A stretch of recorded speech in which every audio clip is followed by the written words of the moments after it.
Hello there, my very good friends, and I can already tell this is going to be one of those videos where you creatively call me a paid shill in the comment section because, well, AEW is in a good place right now, and I know that because they've sold over 60,000 seats for Wembley Stadium for All In August. That is a ridiculous number for a company holding its first show in Europe, let alone the UK, and a massive objective success. It goes to show, for all the rating stagnations here and the creative mishaps there, this promotion is still performing very well in the metrics that matter. It is more successful than ever before in those metrics that matter, in fact. And sometimes all those mean, nasty things that people say online are just that. Mean, nasty things that people say online and don't have a great deal of substance. This is a company that from day one has been defying the critics, and today we're going to take a look at that. I'm Andy from What Culture Wrestling, and here are 10 times AEW made the critics look like idiots. Criticism number 10.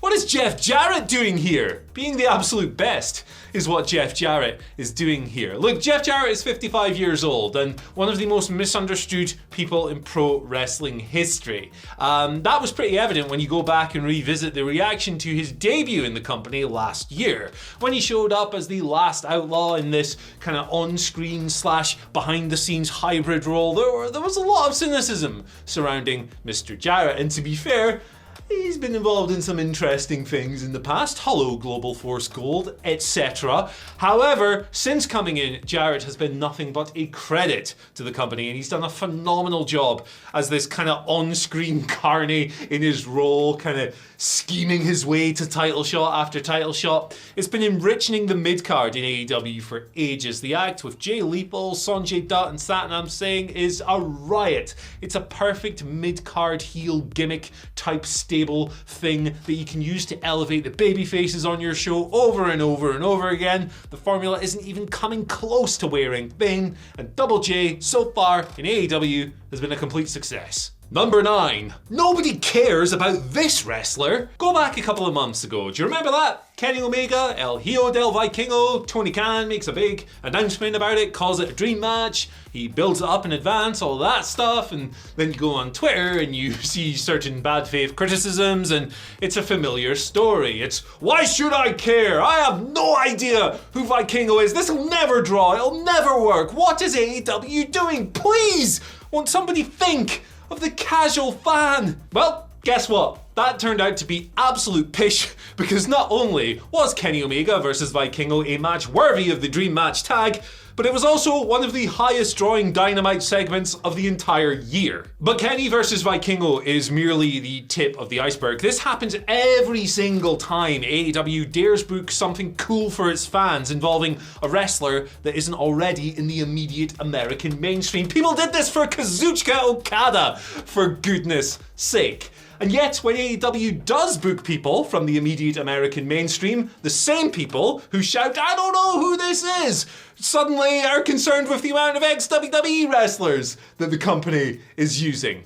It's almost like trolls are pretty stupid. Number 8. AEW will die. How many times have we heard this old chestnut? I mean, it comes out whenever the slightest thing in the universe that could be perceived as negative towards AEW happens. Maybe it's a bit of backstage controversy, maybe a rating is down by 0.02, or maybe one of these big matches just didn't quite live up to expectations. Doesn't matter how small it is, something like that happens, and we get AEW's done. It's over. It'll never succeed. It's going to fall. Everyone's going to lose their jobs. Doomsday is here. AEW is dead. And of course, it was Jim Cornette who, in late 2019, prophesied that by April 2020, AEW would be gone. That narrative has since continued, and it remains in the hearts and minds and Twitter fingers of thousands of people around the world. Well, it's no longer April 2020. AEW is not only still here, but in May 2023,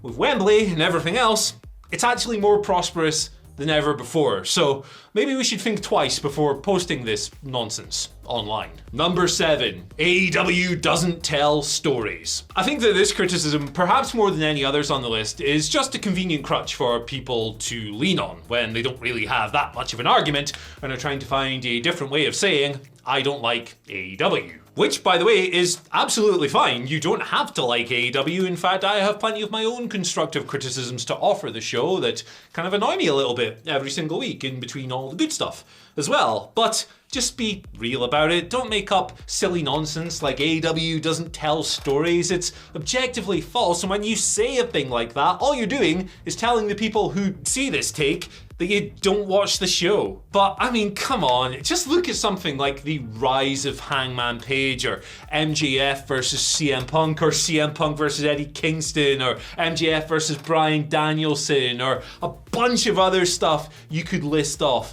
Even something that hasn't been so critically acclaimed. Take Ricky Starks versus Chris Jericho, or Juice Robinson, for example. These are stories. You cannot watch a 15-minute segment of this show without at least one story being referenced or furthered. They are at the heart of every single thing AEW does. Just because the match and the matches are sometimes a little bit too flippy for some audiences' taste, or maybe a little bit too bloody or whatever, doesn't mean that they aren't story driven. If anything, maybe AEW could do with dialing back on these things, given how common things like promo trains are in the year of our Lord, I guess, 2023.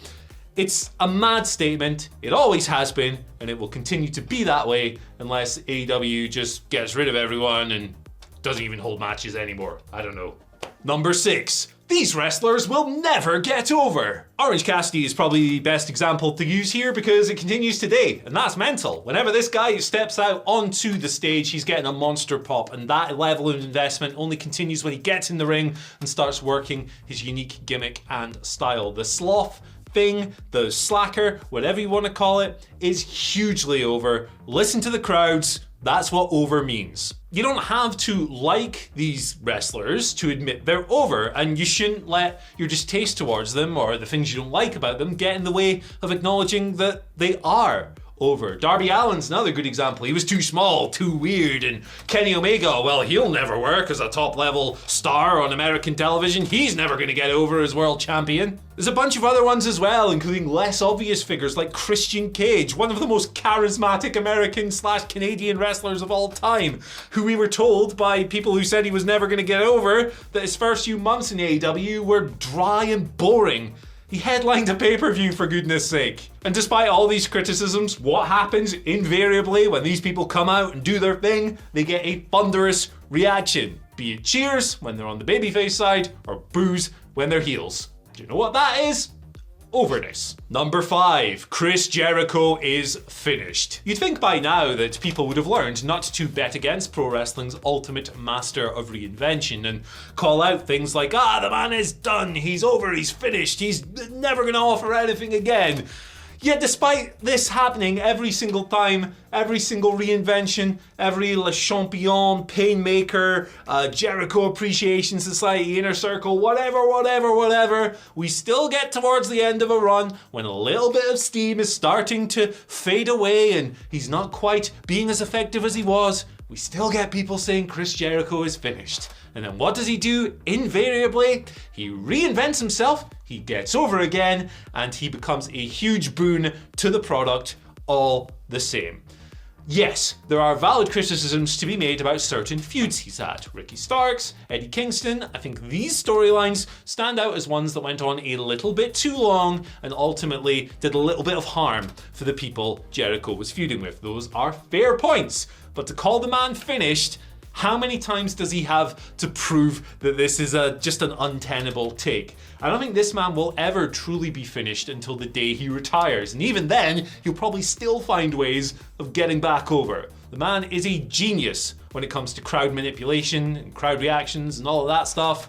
And we should probably all stop being a bit silly when he doesn't quite hit the mark at the end of a run. Number 4, Hangman Page will never get over. We've already discovered this topic a little bit, but I think Hangman kind of deserves his own entry because he's pretty much AEW's main character at this point. And if AEW ever ends up letting go of Hangman, well, I think it's probably going to feel a little bit like The Office did when Steve Carell left. There'll still be some good stuff, but the peak just won't be there, and it won't feel quite as special as it did before, maybe even just a little bit empty. Hangman Page will never get over has turned out to be a completely preposterous take. This audience loves Hanger. He is over through the roof, sometimes getting more incredible reactions than standard bigger names on the roster. The guy is not quite homegrown, obviously. He was in Ring of Honor before and New Japan and a bunch of other great places as well. But he is somebody that AEW has invested in and it has paid off spectacularly. Number 3, NXT will beat them in the ratings. And I mean...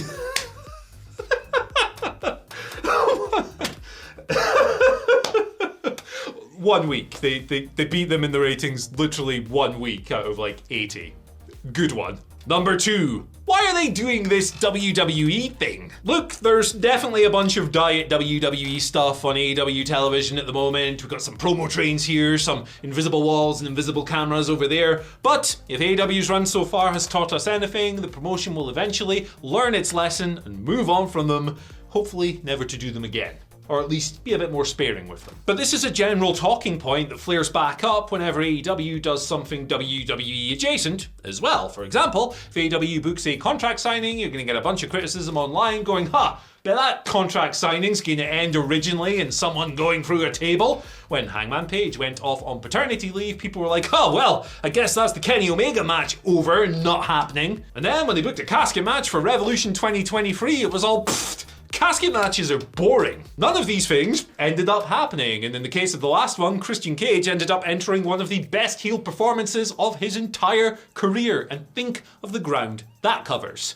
AEW is not WWE, and with a few small exceptions, it's never going to be. And at number 1, why are they pushing Sanam Singh? To be fair, right, Sanam Singh's debut for AEW in April 2022 wasn't it, and I think the criticism was earned. It was a little bit too much, too fast, all of that stuff. The lights out introduction at the end of the show for someone who people legitimately didn't know, not people we pretend to not know, like Kazuchika Okada, was not the right move. And when he appeared on screen, all 70 feet of him towering up in the ring, the perception was AEW was doing a WWE thing and that they were pushing a green giant for being a green giant, really.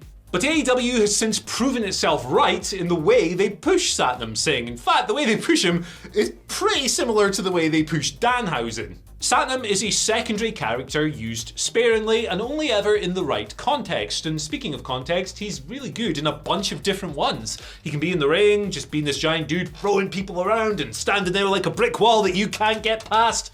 Or he can fart around in the Briscoe Farm segment, holding chickens and just being really wholesome and fun. The positives are accentuated and the negatives are hidden. That's literally Pro Wrestling Booking 101. And guys, Satnam Singh rules. Get on the bandwagon right now or get ran over by it. But anyway, that's it. We're done here. That's my list of 10 times AEW made the critics look like idiots. If you've got any more, down in the comments section, let us know. Let's get a conversation going. Don't forget to like, share, subscribe, and ring the bell for notifications as well. And then you can follow us on Twitter at WhatCultureWWE and myself at Andy H. Murray. The H stands for hey, bye. I didn't think of that one. See ya.